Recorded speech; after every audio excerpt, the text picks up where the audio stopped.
Hello, everyone. My name is Jim Brennan, and I'd like to welcome everyone to the Tuesday World Meditation. Tonight, you join me from my home in Naples, New York, where it's getting a lot of rain. This sacred time and space is devoted to our shared practice of entering stillness together and of giving together. Let us take a few moments to surround and protect ourselves with the love and the grace of God.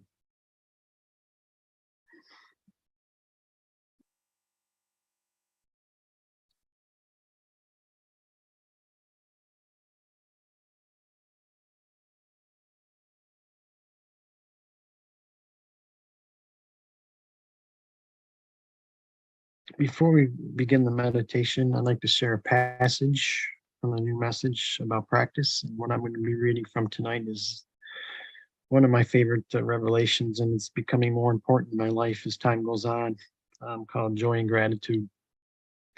And before I do that, I'd like to tell you why I'm reading this.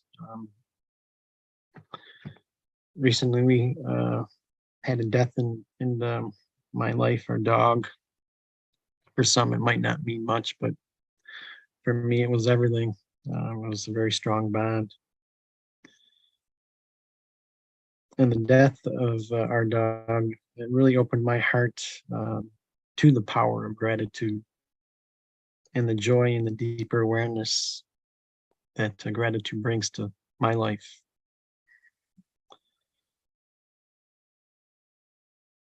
And walking around death, and I still am doing this, and I'm going to be doing it for a while in mourning. Some insights came to me, and some of them were very powerful. They struck me to always remember how the smallest of things in life can bring the greatest sense of joy and fulfillment.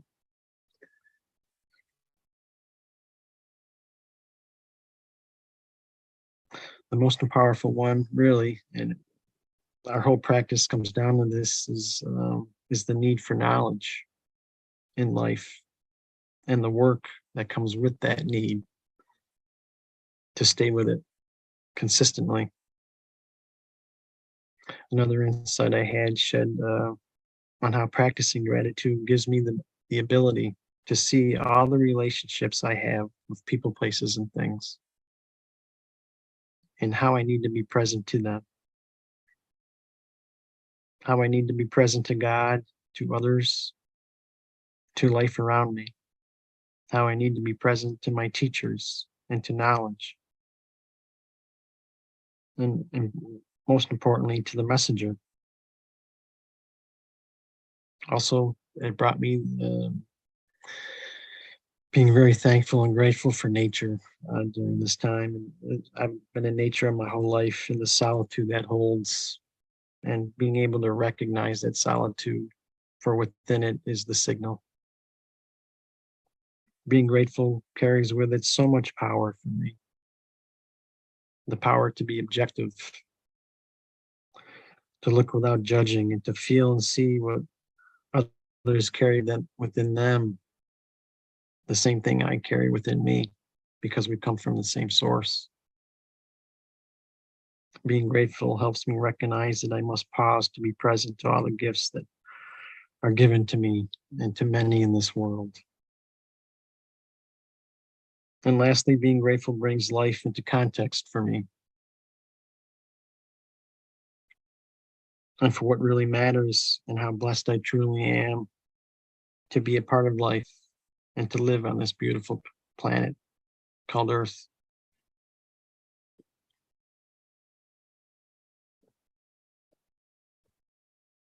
So this is from the Revelation, Joy and Gratitude, which you haven't read it. I'm sure most of you have. I suggest, based on my experience, you stay with this as much as you can. Gratitude is something that can be experienced almost every minute if you are aware of the benefits of your life, however few they might be at any given time. Gratitude is a recognition of the giving of others and of the giving of life. It is a recognition of what you have right now It is a recognition of the miracle of your own existence. As you gain a greater understanding of your nature and purpose in the world, you will begin to experience what a marvel it is that you even made it this far, given all the hazards along the way, given all the difficulty of entering this separated existence, and all the work and coordination it took, both from your friends from beyond the world and your friends here. Even if you were born under very difficult or deprived circumstances, there is still a recognition of gratitude. For many people, this recognition should be substantial. I know it is for me now. It is so easy to take for granted your existence and the many wonderful things that have been created for your convenience or for your comforts. If you are aware of these things and are looking with an open mind, then you will be able to experience this gratitude. Gratitude here is such a counterpoint for disappointment, for failed expectations, and for the inability to express yourself successfully. It is such a counterpoint to all the things you think you want and need for yourself that you cannot seem to obtain. It is a counterpoint to the endless busyness and recklessness with which people try to live their lives, always striving to have more, striving to keep what they have, striving to control their situation, striving to fulfill their desires, or in some cases, even to live out their fantasies. Gratitude is a recognition in the moment. It is a recognition not from a position of striving, not from a position of trying to acquire things, not from a position of trying to fulfill your ambitions, but from a quieter place of recognition.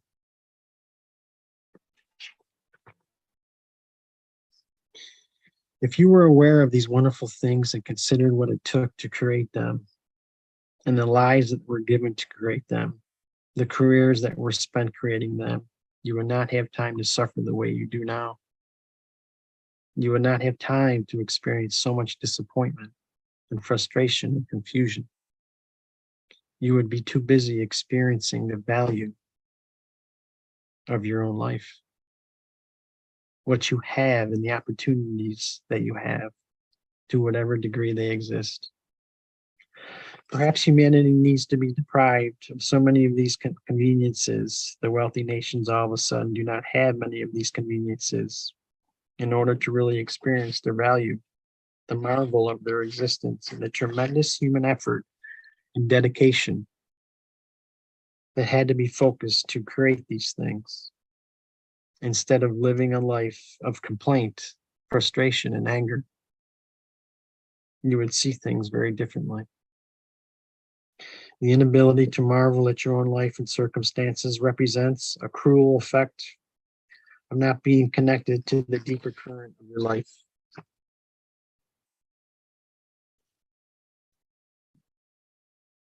Of not experiencing the miracle that you are not only alive, but you are here for a greater purpose. That you have a life beyond this world. A life from which you have come, to which you will return. And that you have not come into this world empty-handed, but were indeed sent here for a purpose that you have yet to discover. It is such a major breakthrough to have this experience and this awareness. For not only are you endowed with wonderful things and have wonderful opportunities, you also have the promise of a greater fulfillment in the world through the discovery and the expression of your greater purpose, and the immensely powerful relationships this will bring into your life. A life that will yield greater gifts to the world than you could now even think of. If you are not experiencing joy and gratitude on a regular basis, you are disassociated from your real life and existence here. And you have let the trials of the world and your own disappointments and little things overtake you. It is your unfulfilled desires, your unfailed expectations, your thwarted intentions, and your inability to express yourself that keep me in a state of aggravation and depression, missing the wonderful moments of life, missing the experiences of nature, missing the gratitude of what you have and who you are and what is available to you, missing life as if you were living in a paradise, but you were caught up in a very fearful dream and could not awaken to your own existence.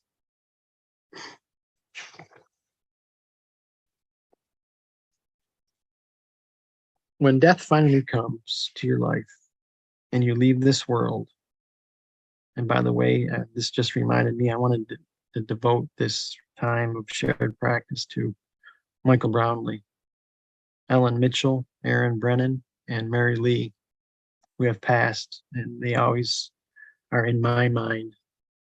So I wanted to share that with you. When death finally comes to your life and you leave this world and you leave your personality and your body behind, it will only take really a very short time. But in your mind, you can be dying for hours, for days and years, dying without living, living without gratitude, living without the experience that you are here to serve a greater purpose and that your life is moving in a certain direction. Look at where you live and think how amazing it is that you could live in such a place. It is warm in the winter, dry in the rain. Look at all your comforts and conveniences and think of the people who created those so that you could enjoy them. Be happy with what you have because you have so much already. Unless you're living in a state of extreme poverty, you have so much already. Look at your clothing. You have more than you need. You are rich. If you do not think you are rich, you should go somewhere else where you would be rich, and you will see why you are suffering over nothing.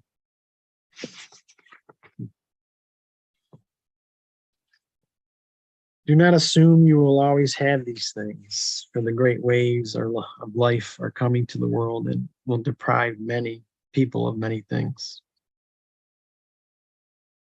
Be glad you live in a country that is currently at peace and not living in a state of war.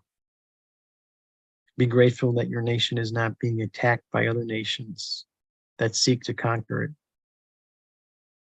suppress it, and overtake it. Look at nature in all of its details. Look at a rose bush in all of its details, and you cannot be depressed. People who look at the details of nature rarely are depressed because they are marveling at life on a very small scale. You could look at a plant in a pot on your windowsill and be amazed at its shape and its evolution. You have to slow down your life and learn to be still so that I can hear the deeper voice of knowledge within myself. And so I will have the presence of mind to recognize the great miracles of my life.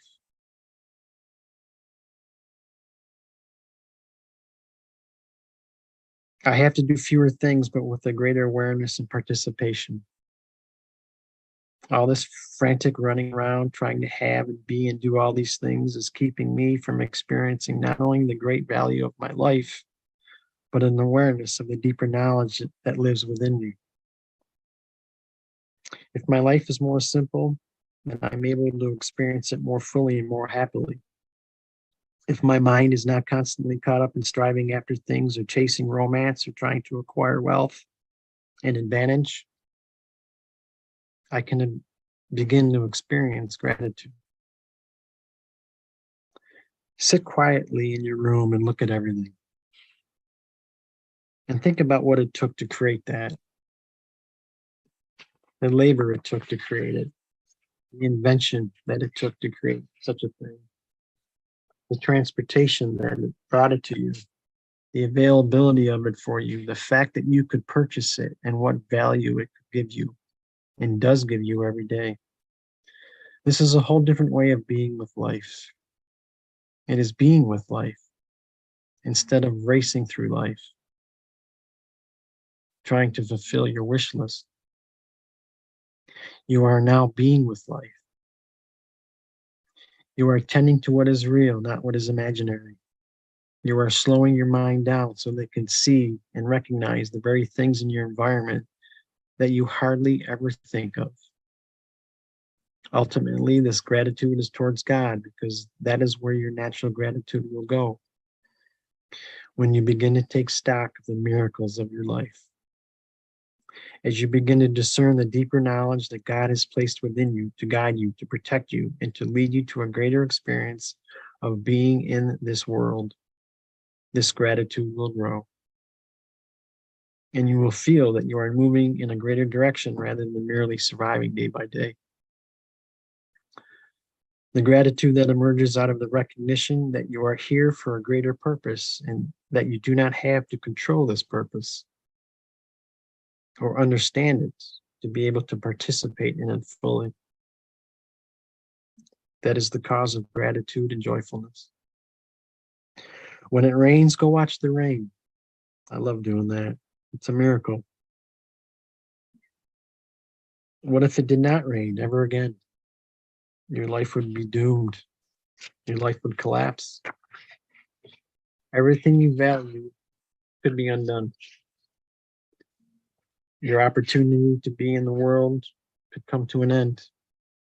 And yet it rains and the plants grow and the sun will shine tomorrow. Even if you were to contemplate your physical vehicle, your body and your intellect, both of which are vehicles of communication in this world, they are marvelous to contemplate. If you learn about human physiology, it is such a marvelous creation. No one could build a machine that could do this. A self-generating life force, a heart that beats on its own, lungs that breathe on their own, and all of the involuntary responses that your body makes every moment. Or contemplate your intellect, the marvelous things it can do, the problems it can solve, the things it can create, the dreams that it can dream. What if you did not have an intellect and lived life like an ant? You see, people are missing everything, wanting something else. Angry they did not get something in the past. Distrustful of life. Angry towards others, hateful towards others, condemning of nations and governments. Angry over the little tiny things that frustrate them. When in fact, 99% of their life is working marvelously. 1% is not working very well, but the 1% is all they are concerned with. This is called redemption. This is rescuing a person from a self-tormented life. This is rescuing a person from a pursuit that will never be successful and has never been successful in reality. This is returning to relationship with yourself and an appreciation of your relationship with everything around you. It is the returning of gratitude and the ability to experience joyfulness over the simplest things. Joyfulness that you are here. Your heart is beating. You are seeing something. You are experiencing a connection with life. You are grateful for what you have. You are grateful for the world that you have. You are grateful for your opportunities. You are even grateful for your disappointments, which in most cases will show you that you need to alter your approach and your expectations. This will require a lot of practice because it is a very different way of being in the moment. It is a very different way of being with everything. You cannot undo a life of habit in a day or a week or a month. So it will take constant practice, and it cannot be an empty practice. You can look at something and say, oh, I'm grateful for that. But if you do not feel it, if it is not really impressing upon you, then it is just a meaningless exercise. Be happy with what you have. Learn to recognize what you have. Deeply experience what you have as an antidote to this endless wanting and searching and yearning and all the unhappiness and disappointment and aggravation that it brings to you.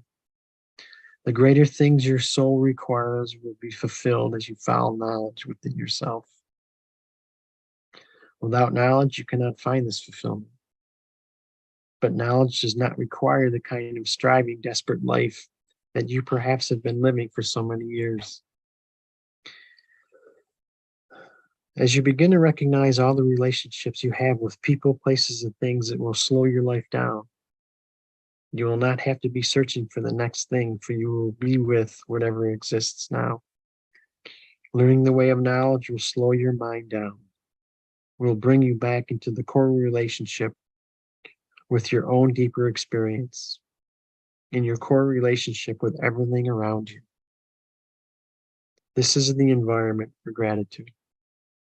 Though knowledge will show you that there are many things you must adjust or correct, it will also bring you into a state of recognition of the miracles of your life.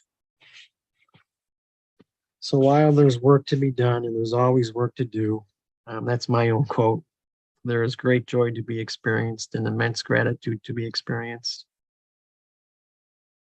This is a practice and a focus for me now, and is part of my redemption, my return to the greater power and the greater purpose that guides my life. It is the return to relationship from separation. It is an escape from the torment of my mind to the power and the presence of a deeper nature that I carry within myself. It is a return to recognition. It is a return to appreciation. It is a return to the sacredness of life and to the many joys and opportunities that present themselves to me every day. Though my health may not be what I want it to be, though my circumstances may not be what I want them to be, though I may have great problems to deal with, it is this joy and this gratitude that will make my life full today. For I have much to be grateful for. And the more I recognize this, the more I will have confidence that there is a greater power working in my life that will give me the vision, the wisdom, and the strength to carry whatever I must carry out, to resolve whatever problem is bearing upon me, and ultimately to give me relief from my own disconnected and desperate life to the greater joy and gratitude that are natural for me to experience every day. So join me now for a 30-minute stillness practice. Take whatever time you need to be with your step, to read your own step and enter stillness when you're ready.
Nase Navari Karam. While we're in this place of stillness together, I'd like to share a passage from the New Message speaking about the messenger. And this comes from the book entitled The New Messenger, from chapter Understanding the New Messenger. You must see that the messenger is no ordinary person. Without trying to defy him or deify him or elevate him to some lofty, perfect position, you must recognize that he is carrying the revelation. Through hardship, through illness, through opposition, he is carrying it. And if you can receive and respond to it, you must help him in some way, because he cannot alone bring this forth. He will need many witnesses and many advocates. It is a strange thing that people pray for redemption. They pray to have a new life. They pray to be freed from the misery, the shame, the guilt, and the regrets from their past. And so when the gift comes to them, they do not want to deal with it. When the answer for them comes, well, it's too big, it's too difficult, it's too uncomfortable, it is socially unacceptable.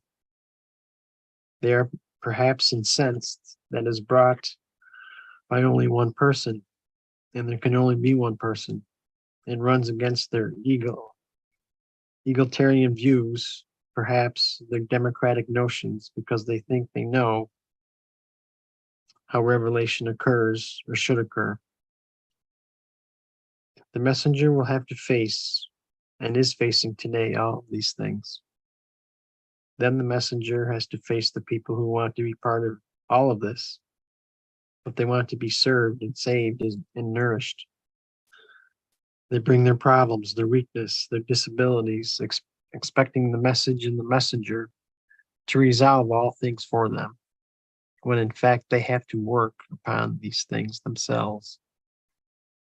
And the revelation gives them the pathway to do this.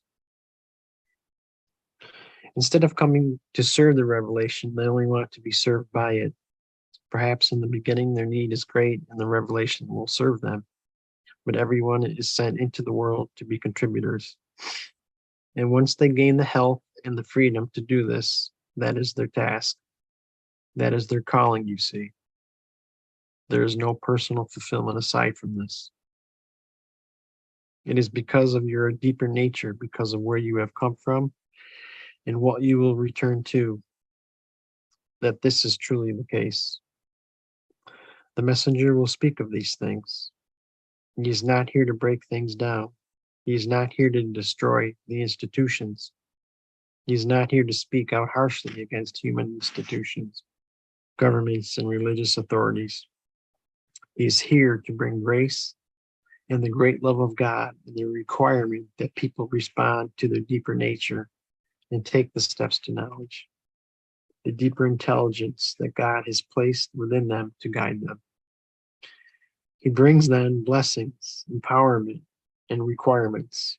The wisdom he brings is greater than what any person could ever understand, greater even than the messenger understands. That is why no one else can claim to do this. It would be false to make such a claim. This is the challenge before you, you see. You who are hearing our words. It is not about belief, for that is of the mind. This is about the soul and your heart and your deeper nature, not the fixations of the mind.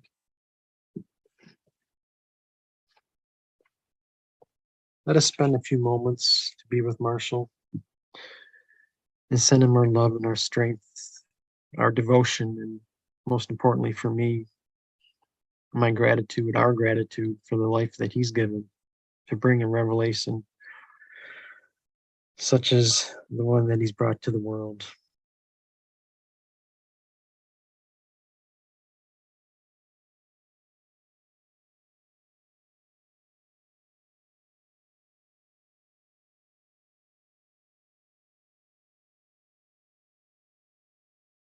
Now see if there are others in the world or in your own life who need to receive this strength and this gratitude as well.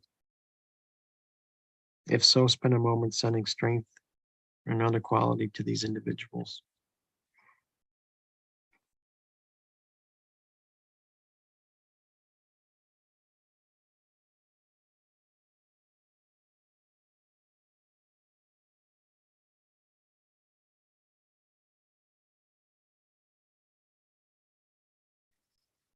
Nasi Navari Karam. It was an honor to be here with you all tonight. Thank you for coming.